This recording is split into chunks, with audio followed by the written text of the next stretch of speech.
Hello मेरे प्यारे viewers, कैसे हैं आप सभी लोग। आशा करती हूँ आप सभी लोग अच्छे होंगे। कहानी के लिए मेरे चैनल को सब्सक्राइब कीजिए, कहानी को लाइक और शेयर ज़रूर कीजिएगा और कहानी कैसी लगी प्लीज़ कमेंट बॉक्स में ज़रूर बताइएगा। तो शुरू करते हैं हम आज की अपनी कहानी।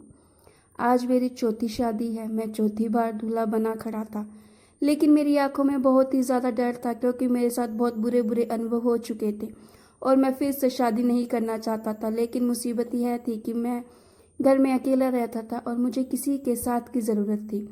जब मैं बीमार हो जाता तो कोई अपना पूछने वाला भी नहीं होता था। इतना बड़ा घर था, हर काम नौकरों से नहीं करवाया जा सकता था।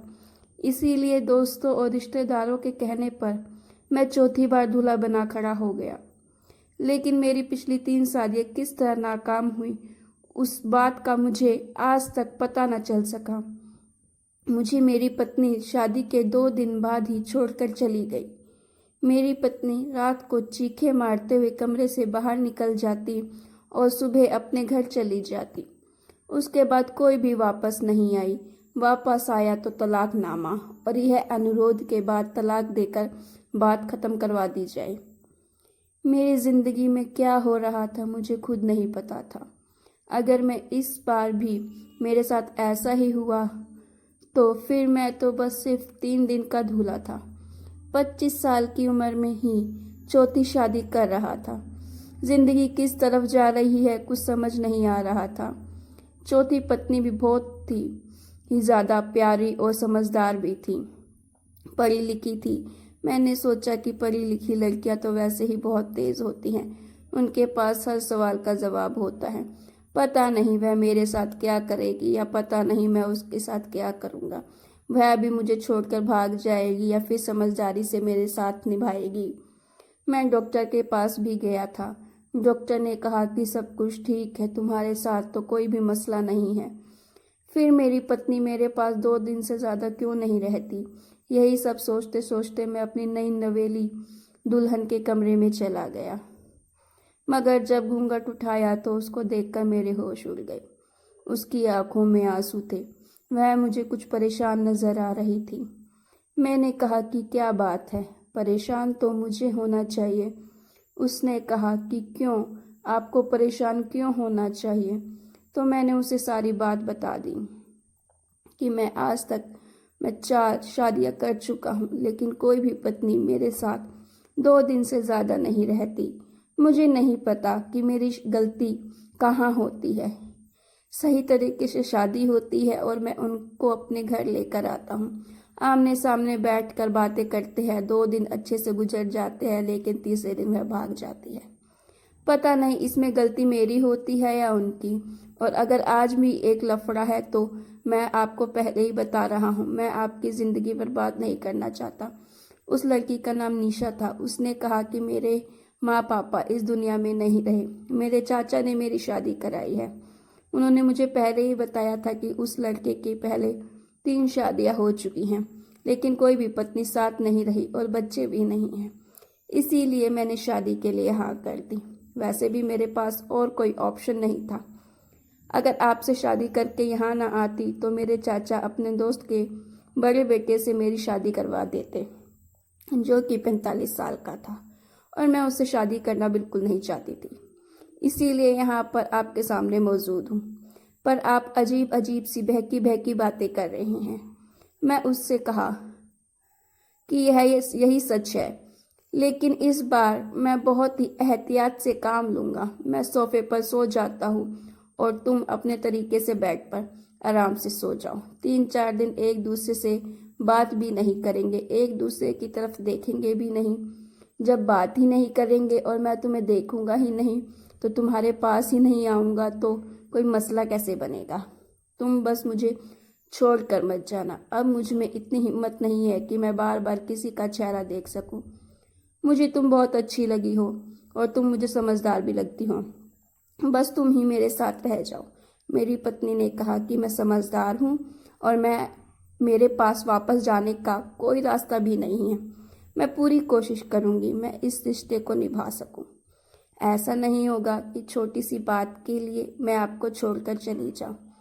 उसने मुझे कहा कि ऊपर वाले का नाम लेकर अपनी ज़िंदगी की शुरुआत कर। है, कुछ नहीं होगा, सब अच्छा होगा। अगर हम एक दूसरे की किस्मत में लिखे हैं तो फिर कुछ गलत नहीं होगा।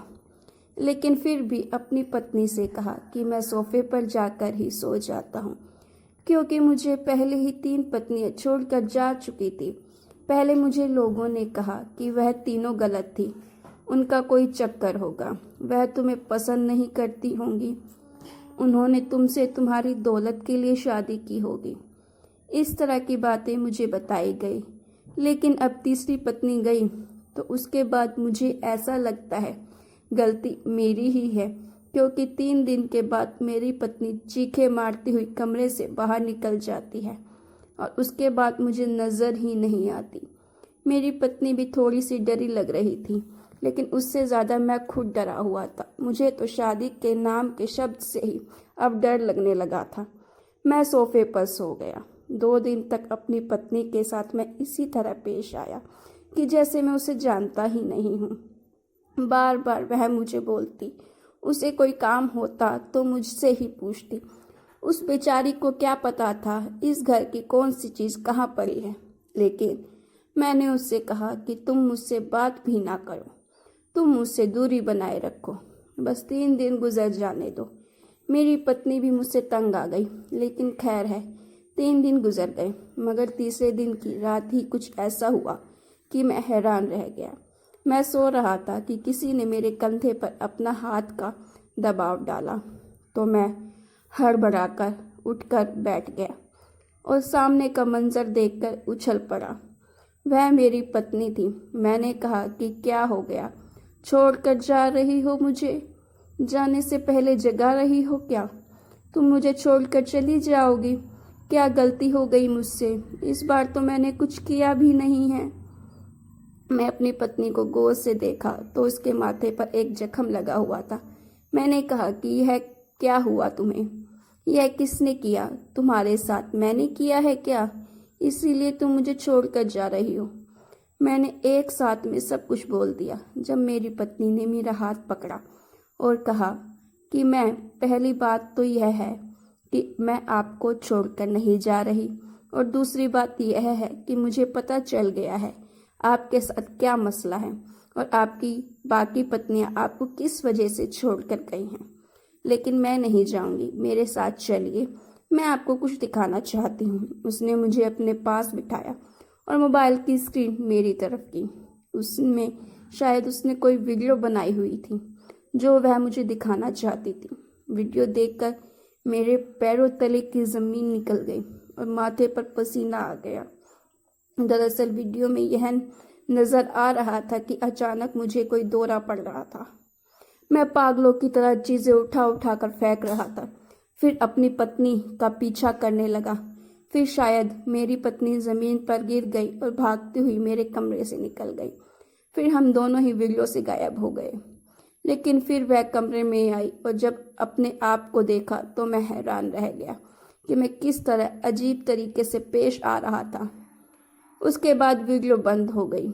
मैंने अपनी पत्नी को देखा और कहा कि यह सब मैंने किया है। उसने कहा कि आपको एक बीमारी है जिसमें आपको दौरे पड़ते हैं।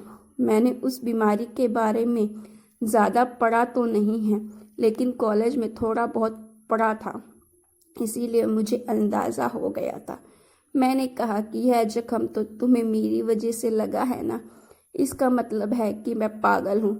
मेरी पत्नी ने कहा कि नहीं, आप पागल नहीं हैं, आपका इलाज हो सकता है, हम डॉक्टर के पास जाएंगे और मैं आपको छोड़कर नहीं जाऊंगी। फिर हम डॉक्टर के पास गए। डॉक्टर ने भी कुछ ऐसा ही बातें बताई। उसने कहा कि यह एक बीमारी है और किसी को भी हो सकती है। यह बीमारी ज़्यादातर औरतों में होती है। इसका नाम हिस्टीरिया है, लेकिन यह मर्दों को भी हो जाती है। यह बीमारी आपको भी है, इसकी कोई वजह नहीं होती। आप दिमाग में अच्छी बातें सोचिए, हम आपको दवाई दे देंगे, आप अपनी पत्नी के साथ ही रहें। आपको प्यार और देखभाल की ज़रूरत है और आप बिल्कुल ठीक हो जाएंगे। पर ऐसा ही हुआ। मेरी पत्नी ने मेरा बहुत ख्याल रखा। अक्सर उसके जख्म लगे हुए होते क्योंकि मुझे दौरे पड़ते थे और मैं सुबह यह सब भूल जाता था, लेकिन फिर भी मेरी पत्नी ने मेरा साथ निभाया। और प्यार, मोहब्बत और सेवा से मुझे बिल्कुल ठीक कर दिया। फिर काफ़ी समय गुजर गया कि मुझे कोई दौरा नहीं पड़ा। उसके बाद हम लोगों ने भी नॉर्मल लोगों की तरह रहना शुरू कर दिया। दरअसल मुझे वाकई इतने खतरनाक दौरे पड़ते थे कि मेरी आवाज़ भी बदल जाती थी और मैं बिल्कुल पागल सा हो जाता था और सामने वाले पर हमला कर देता। लेकिन मेरी यह पत्नी बहुत समझदार थी, इसी ने मुझे अपने प्यार और विश्वास के साथ ठीक भी किया। अब मुझे दौरे नहीं पड़ते थे। मैंने अपनी पत्नी को अपने दिल और घर की मालकिन बना दिया था। अब मैं उसे वह सब खुशियाँ देना चाहता था जिसकी वह हकदार थी। तो गाइस, आपको स्टोरी अच्छी लगी तो प्लीज़ लाइक ज़रूर कीजिएगा और ऐसी स्टोरीज़ के लिए मेरे चैनल को सब्सक्राइब कीजिए, साथ में लगे हुए बेल आइकन को भी दबा दीजिए ताकि अगली बार कोई स्टोरी आए तो